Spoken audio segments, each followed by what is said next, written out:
So, Mark, welcome. Thanks for joining us. How are we? Well, what about yourself? The best. Good, good. So, we're obviously here to talk about SmartPay and all your roles there as sales director. Yes. Bit of a strange industry, not a common one for No, the local area. not in this part of the land anyway.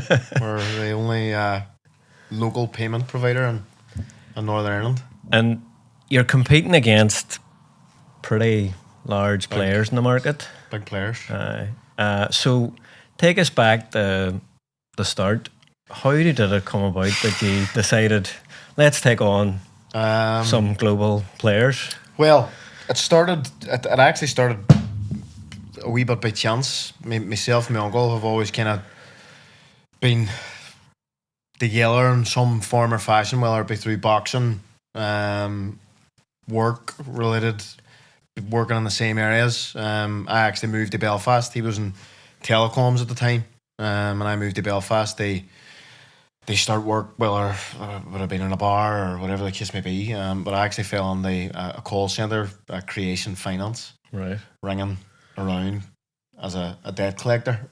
Okay. Nearly taking abuse on the phones for a number of years. And then we came up with the idea of we actually had a company called Tailored Appointments. Okay. So we used to book appointments for telecoms companies, web designers, solar, anything with sales guys.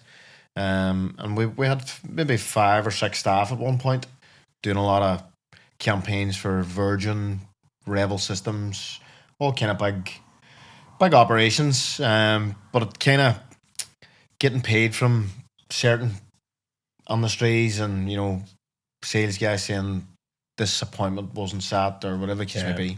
And then John at the time was working with Bank Ireland, Okay. doing merchant services. So I think he kind of seen a niche in the market, and we started from there, really. So SmartPay is actually then the second iteration. There was a business before. There was a business before, Tailored okay. Appointments. We had that for maybe three years. Okay. A lot of phone calls, 200-300 phone calls a day. At 9 a.m, you were booking an appointment for a web designer. At 11:30, you were booking an appointment for a solar guy. So you were a bit of a jack of all trades in that sense. But that's how we started. And Good experience for what it then led on to. Good experience for where you are, and it teaches you a lot as well. Right. Rejection is a big thing in our industry. It's a numbers game, so you have to be used to getting the no's and the knockbacks, and that gets you where you are. Because it is tough, like that aspect of it. It's the toughest job in the world. Because there's a lot of people think sales is Glamorous, and It's I not. think it is a tough job. It's a lot of miles, a lot of knocking on doors, a lot of no's. Don't get me wrong, I love door to door, speaking to business owners, and every door is different. You're going to get somebody that's in a good mood, you're going to get somebody that's in a bad mood.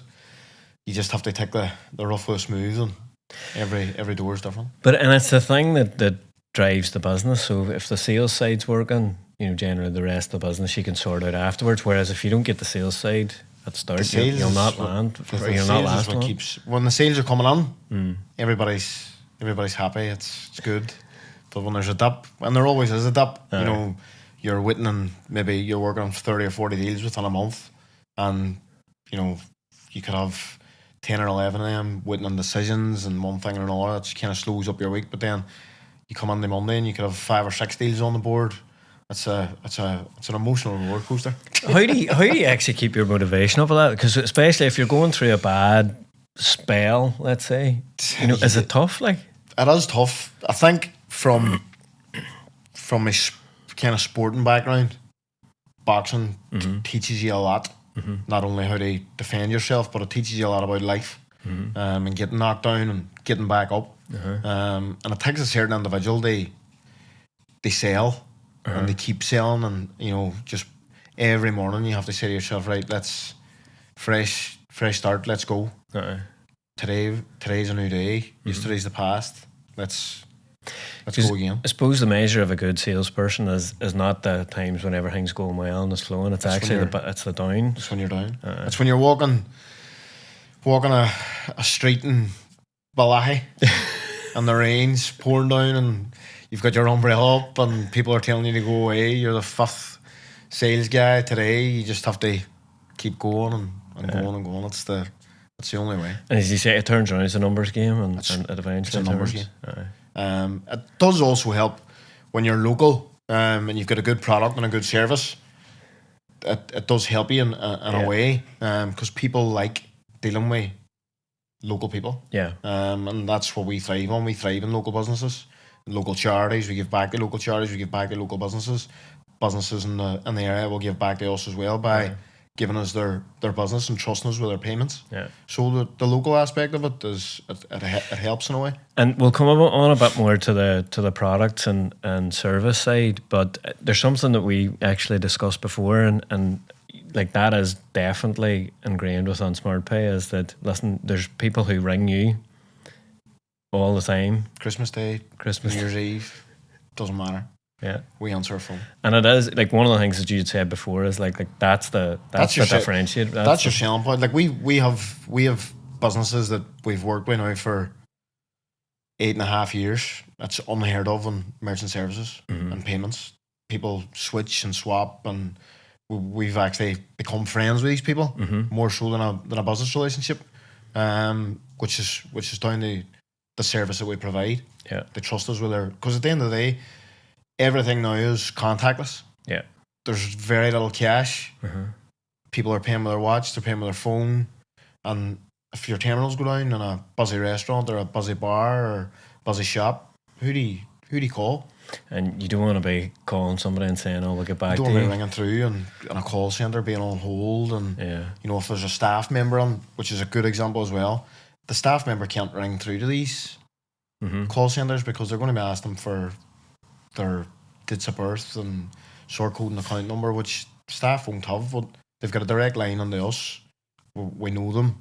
We go out, we fix the issue, and it works well for us. Is it hard to teach that and instill that into the kind of rest of the company? Because obviously there's not just you anymore. No, there's not. We have a great team. We really do.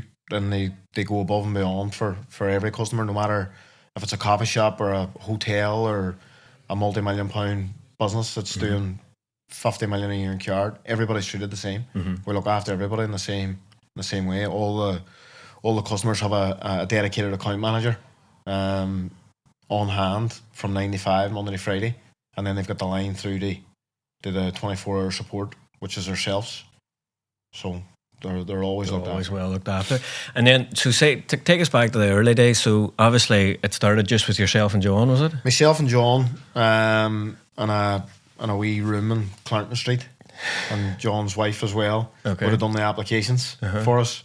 I didn't have a driving license at the time, which was a bit of a pain. So if John was maybe going to Belfast or whatever the case may be, I would be thrown out of the car, Cookstown, and picked up on the way back home, and you were door to door, and it's like anything starting out. You just have to, you were getting maybe 5-6 customers a month, and then slowly but surely you were getting the right customers in the right areas and using them as a reference point. Yeah. And then it just started to gradually pick up a wee bit of momentum, but it was 2 or 3 years before anything. Was it that long where it did to pick up? Like, it was a hard slog at the start? We started in 2017, and we really didn't take off to maybe post-COVID. Like, so you're talking 4 years. But, and this is the thing, people say about, owning their own business or working in their own business, and I don't know if they necessarily always appreciate that, people go, oh, look at the success, and, look how good SmartPay's doing.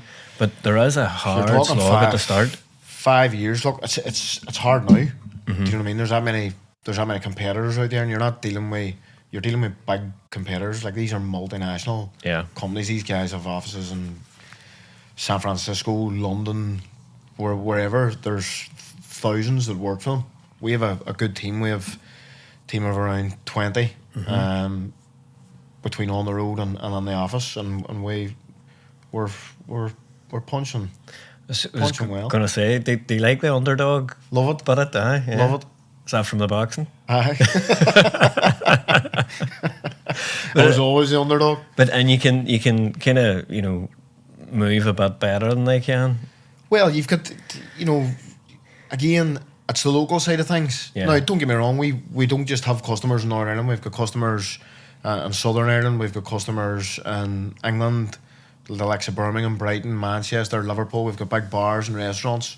So we are branching out in a way. We now just we've taken on a sales exec in Liverpool, and we've just taken on one in London, and we're speaking to one in Scotland at the minute. So we are branching out in a way. But again, it's every day's just a battle.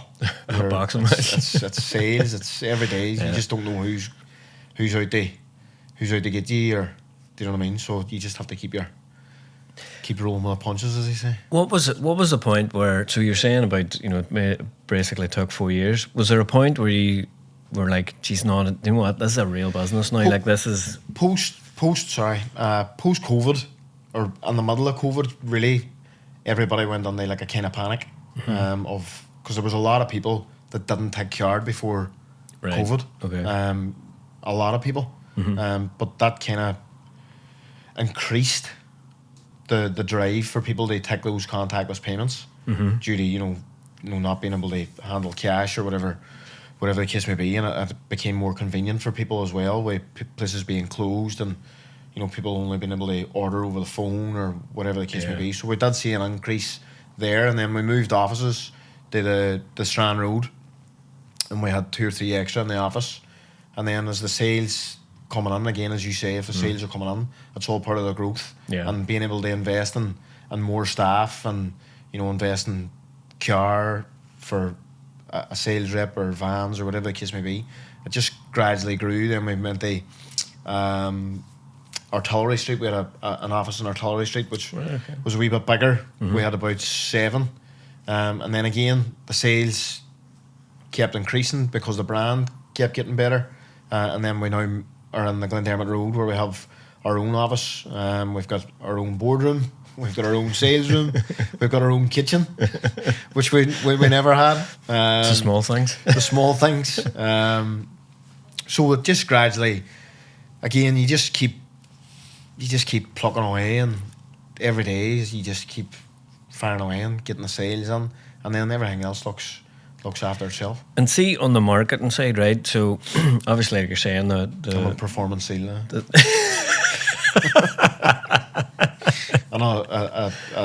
I do like it. I never thought that I would be one that would get in front of a camera and promote business. But Hayley, who looks after our social media, has been a dream to work with. It's every day she comes on maybe once a week for maybe an hour, 2 hours, and that's the best part of my week.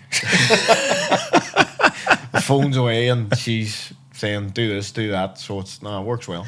And it does work. But did it take a while to figure that out? Or It did, to be honest. We for years, it was maybe we were using a lot of photos, photos of customers, photos of new businesses, and then maybe photos of customer service and things like that. But we did, when we sat down with Hayley at the very beginning, we completely moved away from that. It's all video. Yeah. People scroll past a photo, and I think you see that in all our businesses now. Everything's video, because it's, you interact with it more. What's he talking about, or why is he shouting like or why is he dressed up as a Grinch? What's happening here? Do you know what I mean? So it works well that way, I think. How important do you think it is on the social media side for businesses? Very important. Even we were chatting before we started about restaurants. If we're going away anywhere, we're going on a night away, or you just go straight on the TikTok or Instagram, restaurants in Belfast, and more than likely you'll pick the one that's most viewed or looks aesthetically pleasing. Do you know that kind of way?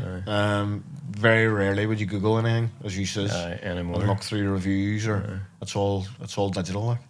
And it's funny, like how much it drives things. Like I would be the same as you. Like I'd have never thought that social media would be a part of what we do, and we have a similar industry, and that people kind of wonder what is it you do, and that sounds really boring.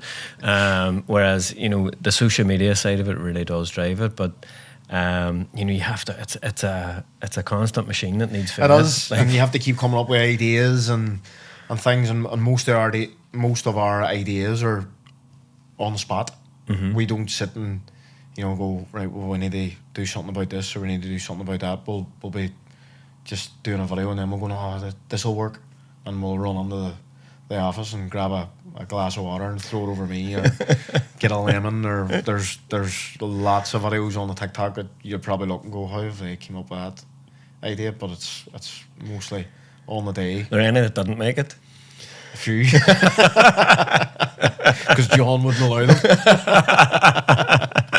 But it's early days. You never know. Still room. You never know. See if you're starting again tomorrow, right? So the same product and no customers. Is there anything that you would do differently in the first year? No. On the business development side? Wouldn't change any of it. No.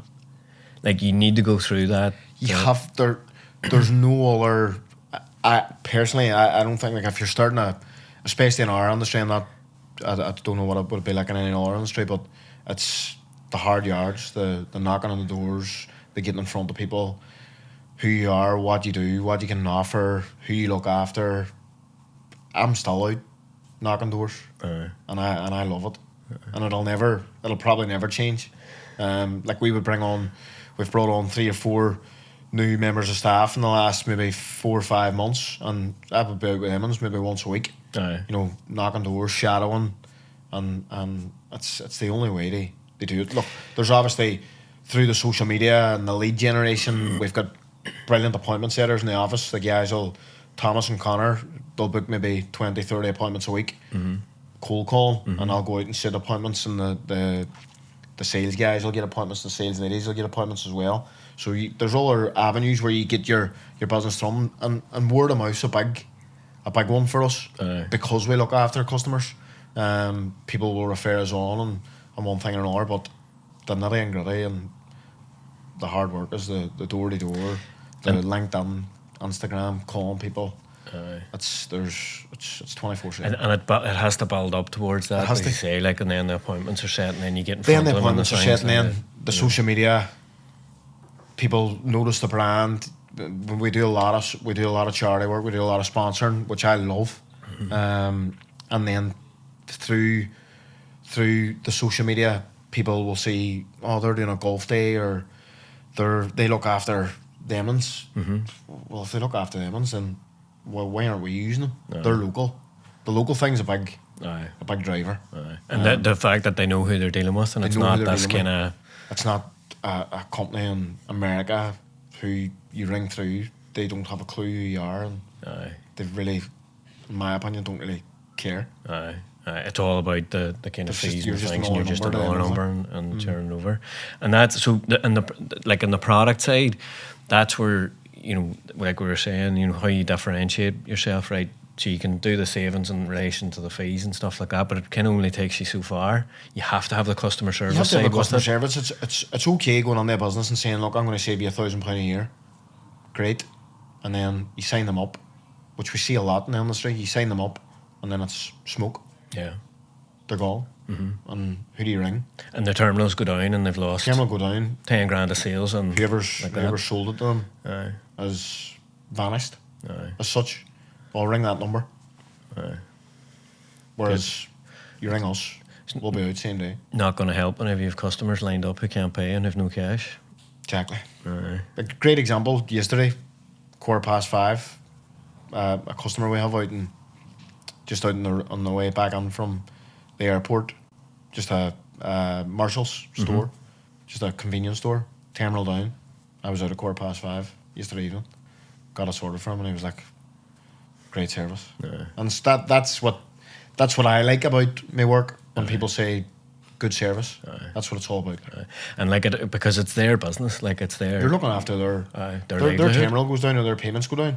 That's their business. So it's rewarding when, look, don't get me wrong, there's not a lot of issues that happen within the industry. If somebody drops a terminal, or the Wi-Fi goes down, or there's a data outage, or whatever the case may be, we will have a resolution for any issue that you have. And when you get out there and you sort it, it's a It's like well done. The team as well, like they're constantly on the phone sorting issues, helping customers, whether it be a refund or a missing payment or whatever the case may be. The team on there, 5 stars. But that comes from, I'm not, but like that's kind of set up that way on purpose. Like exactly, it's we kind of want we kind of need our staff to do what we do. Mm-hmm. Do you know what I mean? And we look after our staff, and we give back to our staff, and then that way they give back to us. Yeah. I mean, without our staff, you're nothing. Like. That's what you said. We've got an engineer on the ground now who goes out, sets all the terminals up, teaches the customer how to use them or whatever the case may be. They get a welcome pack. Then we've got a retentions team. We've got a boarding team. We've got a customer relations team. 3 or 4 days after they go live, they're getting a welcome call. How's everything going? Is there anything you need? It's all there. Like. Could you have imagined this whenever you started in Clarendon Street? No, not. Did you think it was going to be kind of what it's become? I'd never really, because you're working that much and you're trying that hard and that's just a grind. You never really look. I've obviously thought about wanting to be a successful business and one thing or another, but you don't really have the time to think. You've got your goals and what you want to do and what you want to achieve, but you never really get time to go, oh, maybe it's going to be like this, or but you do have to look back and go, well, you're doing all right. Like. It's a good achievement on the amount of time, and like you're saying, for payment services, if you've customers for 8 years, and it's unheard of in the industry. But we haven't even scratched the surface. We really haven't. Like the amount of businesses alone in Northern Ireland that we don't look after. Yeah. There's a massive market out there. Still plenty and there. Always evolving. It's not just terminals anymore. It's QR codes, virtual terminals, pay by links. There's an array of products and services that we can offer customers.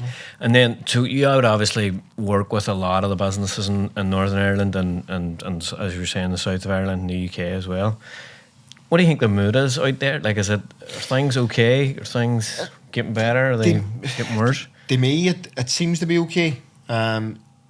Look, there's businesses that are busier than others, depending on the industry. I mean, hospitality, the overheads that they have, it's hard. They keep it going. You do see a lot of bars, closing down and restaurants closing down, which is awful to see. Like, yeah. But in any way we can help by saving some money for these customers. It might only be, there's customers there that we might save £100 a month. There's customers there that we might save 20 grand a year. It's all different. But the mood really, it's hard to say.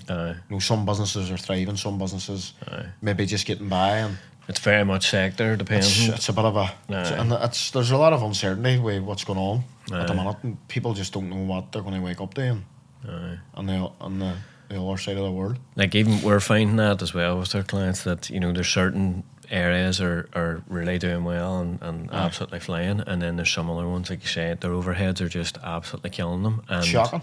It is shocking. Like, and there's no there doesn't seem to be anything that's going to change. There's no happy medium. No, there doesn't seem to be any common sense from the policy, the power to be. To be honest, and it is, like you're saying, it is really disappointing. Then you see like really good kind of businesses just can't. Brilliant restaurants, bars that you would love going on there and having a pint and after work or whatever, and you just like. Shocking to see. It is really. It's shocking because it's not just a thing. It's the people that own it behind that. And all exactly, that there's a lot there.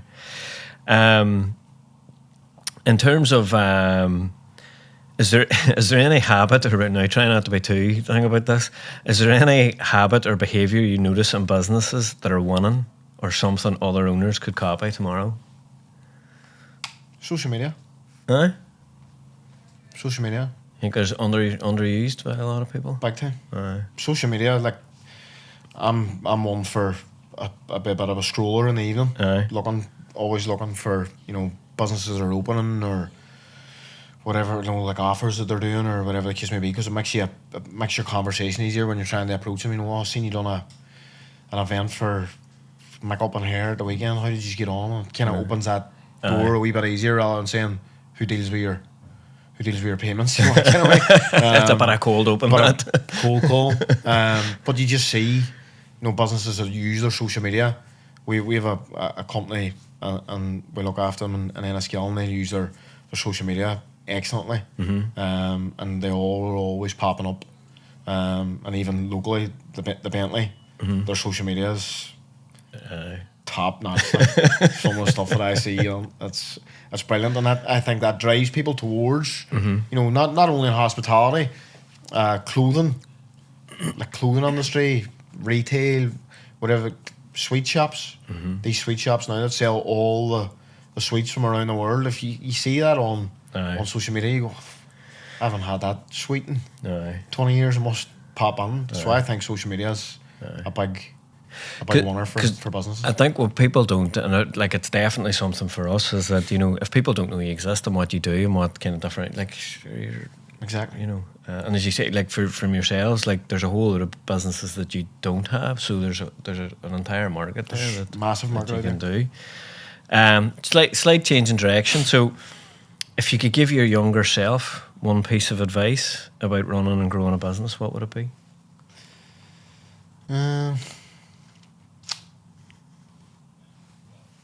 Don't overthink too much, because it always seems to work out. Just keep working. Just keep working. Just keep hard working. work. Hard work works. And it is there's a lot of people get probably focused on it, whatever, and if they just keep at it, and I think it's came from. I used to box for 20 years. It's the same thing. You just have to keep going. Persistence. Every day's different, but every day's the same objective. You just have to keep working, keep your head down, and good things will happen. And then finally, we're obviously doing the Foyle Hospice Golf Day. Yes. Looking forward to that. Can't wait. I'm actually going to do a video now with Stephen.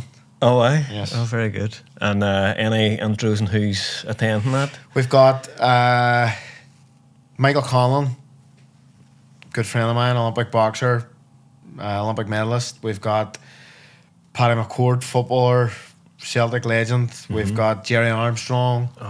We've got Paddy McDonald, comedian. We have hopefully Shane Duffy, great friend of mine. And we've got a few other wee surprises on there as well. Good day out. Brilliant day out. We've kind of changed the kind of way we're doing it this year. We would always, last year and the year before, we would have stayed in the clubhouse. People kind of tend to leave earlier. So the Bentley have generously give us the steakhouse upstairs. So we're playing the golf, shotgun start, barbecue on the 9th, cocktail bar on the 14th, as always. And then and everybody's getting escorted to the Bentley. Food, drinks, entertainment, and fundraising. Just to give back a wee bit more. There's a lot more there that we could be doing for the Foyle Hospice in terms of raising funds, because you know yourself, when people are in a good mood and they have a couple of brambles on them, they tend to donate a wee bit more, which is the plan. So that's the plan this year, and it's getting bigger every year. And it's something that I love doing, and I look forward to it every year. And like you said, such an important local charity. It's an amazing local charity.